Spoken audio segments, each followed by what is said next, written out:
There are some sights a man never forgets, no matter how much dust and whiskey he throws over the memory.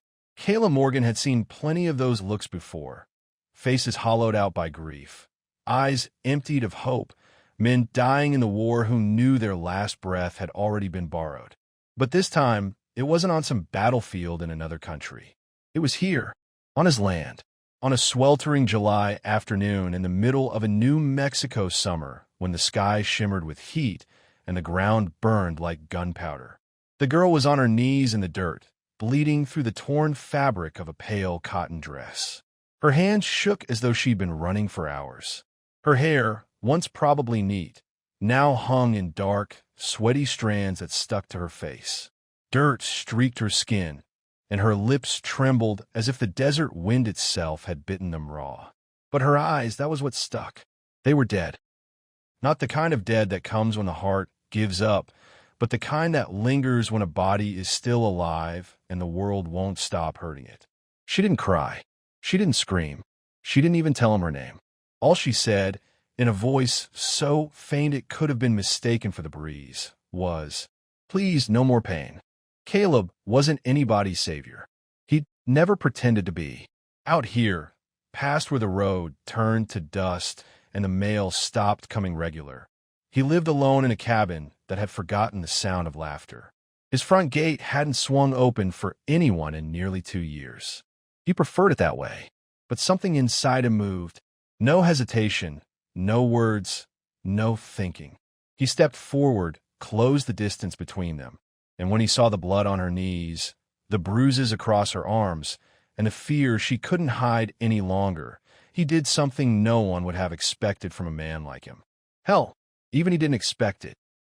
He picked her up, gentle like she was made of ashen glass, turned around, and carried her straight into his silent house. No questions, no judgment, no turning back, because deep down, Kayla Morgan understood one thing better than most. Sometimes God doesn't send knights or heroes. He sends a broken. And what happens next? Well, that's where the storm really starts. Caleb didn't sleep that night. He sat on the porch with an old chair creaking under his weight, watching the desert pretend to sleep. The stars were out, cruel in their indifference, shining bright over a world that didn't deserve them. They didn't care about the stranger lying curled up on his couch. Inside, the girl hadn't stirred since he laid her down. He had wrapped her in his old army blanket, the one that still smelled faintly of campfire smoke and winters long gone. She hadn't spoken a single word since the whisper in the dirt. But Caleb didn't need words. He'd lived too long without them himself. She was hurt. She was terrified, and someone had done that to her. He saw the bruises, not the kind of fall leaves. No, these are the kind of man leaves when he thinks no one's looking. Caleb had spent his life keeping people out of his heart. But that night, he felt something crawl back in. When morning broke, she was still there. He made coffee, black as sin, and scrambled some eggs that looked more like a mess than a meal. She didn't touch the food. She just sat with her knees pulled close, arms wrapped around herself, looking like a ghost who hadn't realized yet she was dead. But when he poured a cup of coffee and set it in front of her, she took it. Her hands trembled. Her eyes never met his, but she drank. And that was enough. Later that day, he went out to feed the horses. He left the cabin door wide open, didn't lock it, didn't ask her to stay. But when he came back, she was still there.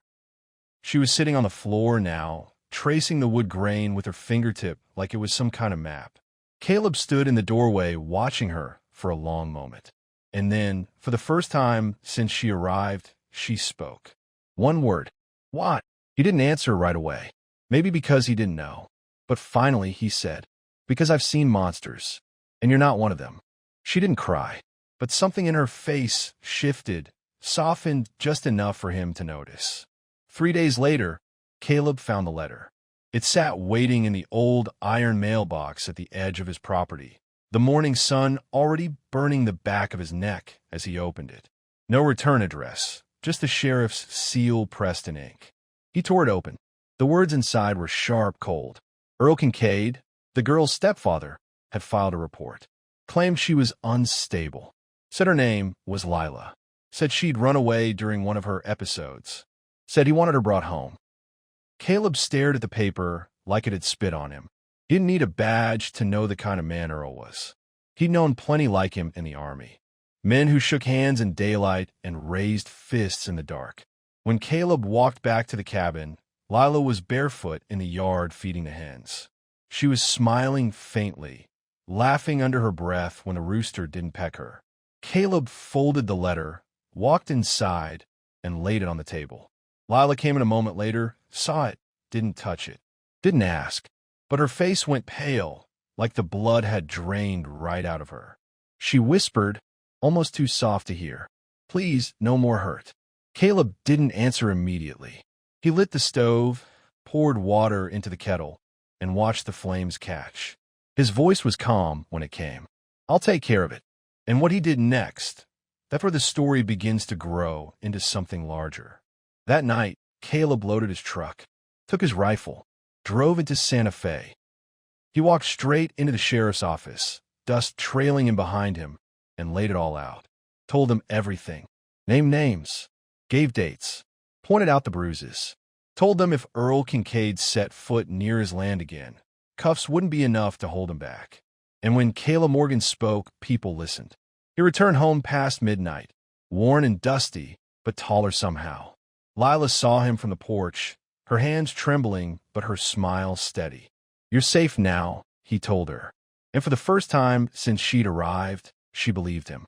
Sometimes stories like that don't make the front page. But maybe this one finds you because you needed to hear that safety still exists.